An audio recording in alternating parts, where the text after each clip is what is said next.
Help! That was embarrassing, Joker. That was embarrassing, especially due to the fact that, number one, this is a true statement. Nikola Jokic has never beaten a team in the playoffs that has had more than 50 wins. Showing you that I called this a long time ago.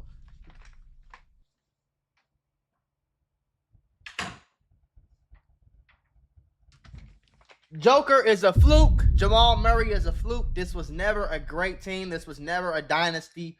He was never the best player in the world. It was never close. Okay, he was never better than Shea. Maybe for like half a season. Like, even in a closeout game, you didn't see him go for 46 points. You didn't see him shoot 36 times from the field. You didn't see a 32, 20 rebounds, 20 assists. You didn't see nothing crazy like that. He had a pretty decent, good game. He had a regular Joker game. He didn't step up. He didn't lock in on defense. He didn't do nothing to get them over the hump. And ESPN, every single major news sports outlet right now is giving him every pass in the book. They are not killing and condemning and criticizing this man for losing in the first fucking round to the Minnesota Timberwolves without Anthony Edwards or Dante DiVincenzo. Last night, they didn't even have Ayo Dosunmu, my guy. They didn't even have Ayo. They let Ayo, and listen, I watched Ayo. I remember being at Ayo's game. He played for Morgan Park in high school in Chicago. And he went up against Simeon. I think it was the city championship. And I watched him ball out. And I said, that young nigga, they're going to make it. And then he went to University of Illinois. He stayed there for some years. He finally got drafted, but he was coming off the bench. And I feel like he got to Minnesota, and he finally got his opportunity, and he took it, bro. 43 points is crazy in a playoff game off the bench to the Nuggets. Ever since Jaden Daniels called them bad defenders, bro, it was over with. It was over with, and they got exposed in every which way. Jamal Murray was never like that. Okay, I think this might be the end of the Nuggets. I think Jamal might get moved. They might try to get Giannis or somebody out there. You know what I'm saying? But I think it's over with for this Denver Nuggets team. I don't think they have it. I don't think they ever had it. I think they got lucky and they beat an 8th seed Miami Heat team. But again, he's never beaten a team in the playoffs that had more than 50 wins. He got lucky. You know, he got lucky one time.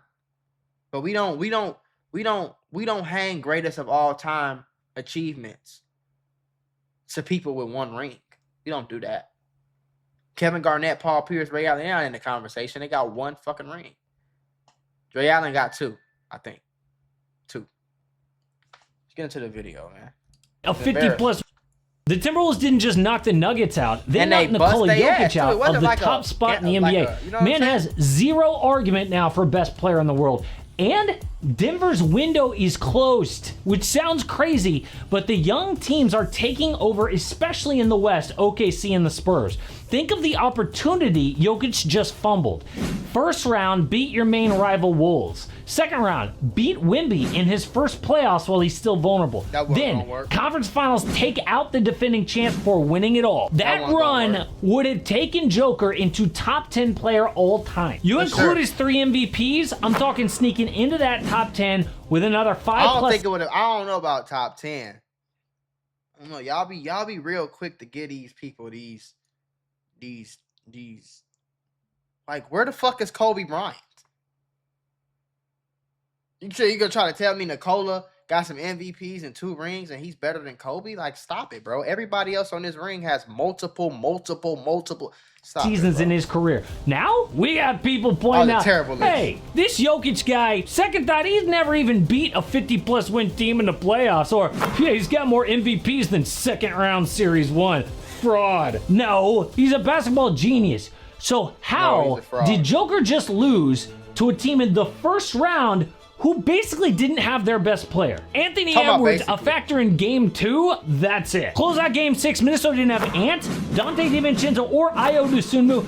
Didn't matter. Jokic couldn't even force a game 7. Exactly. How? Well, it's very interesting. So game 1, Denver comes in on fire. They had just gone on a 12-0 run to end the regular season. Then go and win game 1 against the Wolves and have a 19-point. Man, let me show that. Joker shot 19 shots. Joker shot more shots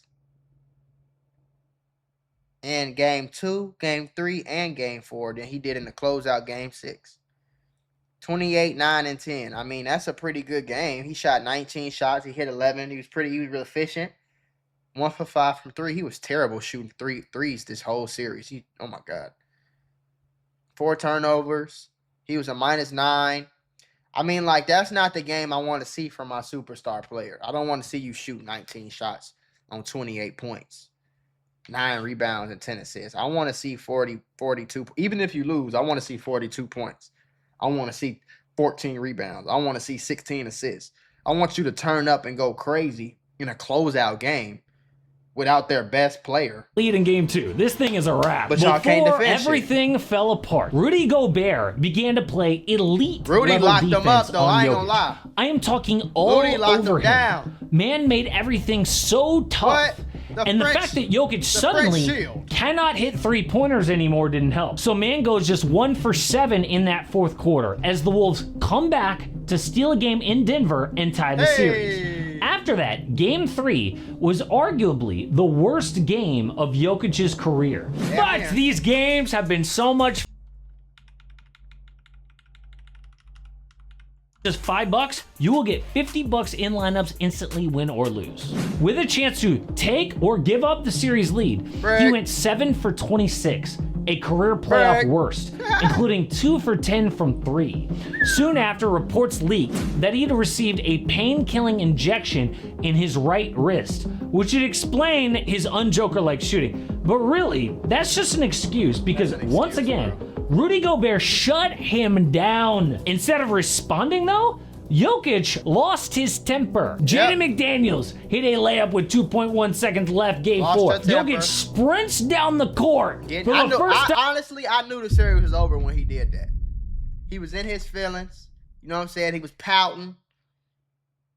Best player of the world. I don't want to see you do that. I want to see you come back. Oh, that's how y'all want to play it? Okay, watch this 50 I give you. Watch that. I'm going to give you 50 and I'm going to give you 60. Then I'm going to give you 50 again, and I'm going to give you 40 just to make it easy on you and get y'all ass up out the playoffs. Send y'all ass home. All series to get in McDaniels' face. He and Bruce Brown taking on the entire Wolves team before Jokic gets ejected. Afterward, he said, well, he scored when everyone else stopped playing. Except it wasn't like some emphatic, in-your-face, disrespectful dunk. And a few seconds before, his own teammate Jamal Murray was trying to hit a 3 down 14. What happened to the unwritten rule then? No one even noticed Jaden McDaniels if Jokic hadn't made a big deal out of it. Truth is, Jokic was embarrassed. And McDaniels let the whole world know about it. When asked how they won game 2 in Denver, McDaniels said, it was easy. Just go at Jokic, Jamal, all those bad defenders. Tim Hardaway, Cam Johnson, Aaron Gordon, the whole team. You just go at them, they suck. And then McDaniels came out and backed up his trash talk by punking the Nuggets on both ends all series, including that game 6, 30+ points. I'm not going to lie though, if Jaden McDaniels, now I always believed in Io and I'm glad he finally got his shot. I was very sad that he had got injured last night, but they still came up. They came through with the win. Hopefully he can get back soon and get back on that court. Because I'm going to tell you something right now. How tall is Io? He probably like 6'6", huh? He probably like 6'6". He's 6'4". I don't know. I don't know how they would do it. But I can tell you this right now. If Ant, Jaden McDaniels, or Io is between Jaden McDaniels and Io. If one of those two can make a leap next year and turn up and become that 21, 22 point per game scorer, that Jalen Williams, Minnesota gonna be a problem, boy. And if they just can get one more piece, it's something about Julius Randle. I think they can improve at that spot. You know what I'm saying? Or if they can maybe get Rudy out of there for Giannis. If they can do something to shake it up. They had nobody to step up. Jaden McDaniels coming out this thing looking like a star. For sure. Jokic, though, had his ego hurt, so used that little layup as an excuse to get in Jaden's face. That's all it was. But he was right. Denver's defense is so bad. Terrible. They have to be perfect on offense. And without that, it was a wrap. So overall, Jokic scored just 26 points a game on 44% shooting and a miserable 19% from 3. Way below his playoff career averages. And so much credit goes to the Wolves defense all around, but especially Rudy Gobert. See, Denver was built by a guy named Tim. Rudy came and showed this time. He like, boy, I got them DPOYs for a reason. Now I don't play. Conley back in the day, who was then poached by Minnesota to run their front office. People thought he was crazy to give up 5 first-round picks for Gobert, but he did it for this exact reason. Denver now loses in the first round, knocked out by the Wolves in 2 out of the last 3 playoffs since winning their championship in 2023. In fact, hey, you talk championship window? Well, this is what it looks like for the Nuggets. 2020 in the bubble, window opens. They lose to the champion Lakers. Okay, they're just getting started. 2021 and 2022 were ruined because of the Jamal Murray ACL injury. Then he comes back. Immediately, they win it all in 23. But 24 was a huge missed opportunity. They blew a 20-point lead in Game 7 to the Wolves.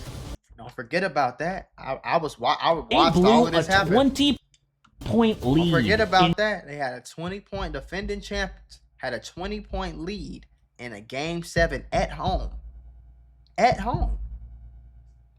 Game 7 to the Wolves and lose. They would have been favored over Dallas in the next round. Absolutely. And perhaps against the Celtics in the NBA Finals. Then last year, Denver takes OKC to Game 7. So we thought, hey, window is still open. But then they take a gigantic step back. Why? Well, the Nuggets have been mismanaged for years now. See, ownership doesn't want to spend a ton of money, despite having one of the richest owners in sports. They don't prioritize front office, which is how they lost Masai Ujiri, who then went on to Toronto and won a championship. Then lost Tim Connolly, who's now kicking the Nuggets' butt. And the Nuggets, so as to not spend money, send out their draft picks so that they can get off bad salary.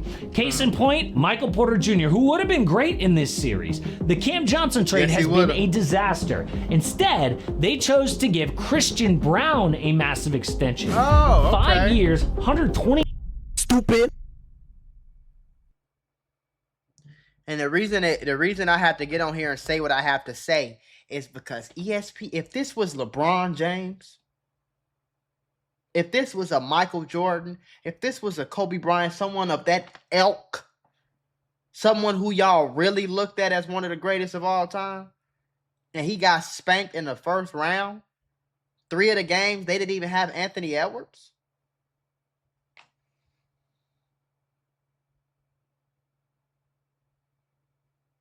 Come on, man. He got injured 3 games ago. Half of that game, he was there, not there. They lost. They came back and won and then lost. And they didn't win by 30 in Game 5. No Anthony Edwards. Io came in and they gave them 43. And Joker didn't respond with a 45-point game. Joker didn't respond with, no. He just came back in Game 5 and shot 9 for 15, had 27 little points, 12 rebounds, 16 assists. Great stat line, but he didn't dominate that game. The game when Anthony Edwards came out, Joker's just he don't have a dog in him. He don't have a dog in him. He's not one of the greatest players ever. I mean, I don't know where that came from. I wouldn't put him. I'll put him in the top 100. Like for the next anniversary team, I'll put him in that top 100 team. But Jamal Murray is like a poor man's Kyrie Irving. Like he's not. Jamal Murray does not have the skill set to be a real superstar. I mean, people are talking a lot about a lot of stuff right now, but let's look at Jamal Murray's stats this series. I mean, what? Okay, he had 30 points game 1, but he was 7 for 22. He had 30 points again game 2, 11 for 25. He had 16 points game 3, 5 of 17. He had another 30 right here, 10 of 25, and a loss. Then he came back in a win and got 9 for 23, 24 points. And then in a closeout game 6, he had 12 points on 4 for 17 shooting, 6 rebounds, 4 assists, and a block.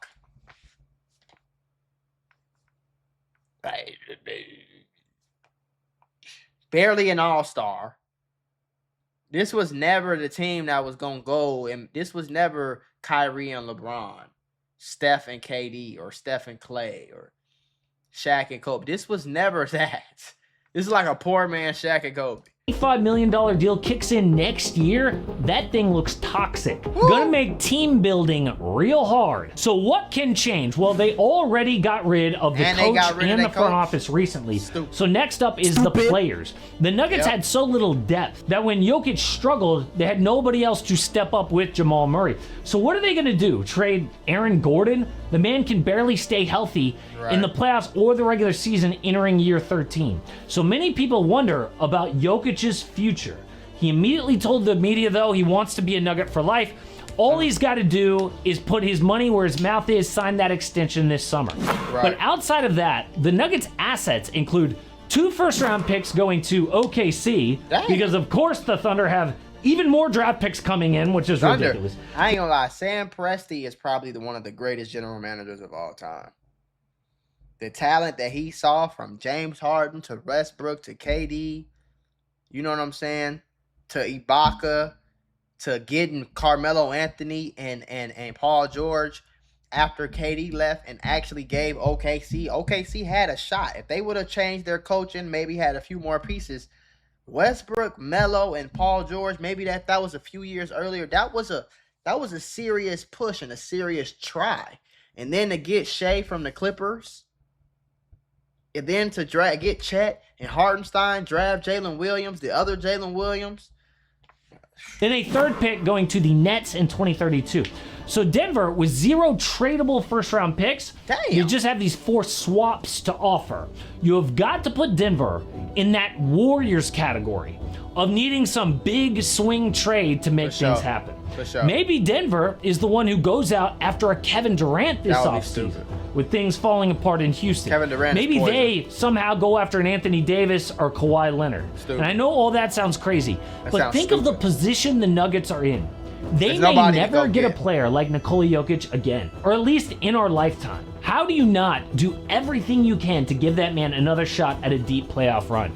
So unless Jokic is willing to actually leave the Nuggets and not be a one franchise superstar, or they land some freak trade, then this Nuggets window to win that 2nd title might be completely shut with this 1st round exit. But those Denver swaps could actually be worth more now than ever, because the NBA is putting in new rules to combat tanking. This year was by far the worst season for teams losing on purpose, and just announced Adam Silver has had enough and new rules are being put in place. Now, these rules do sound...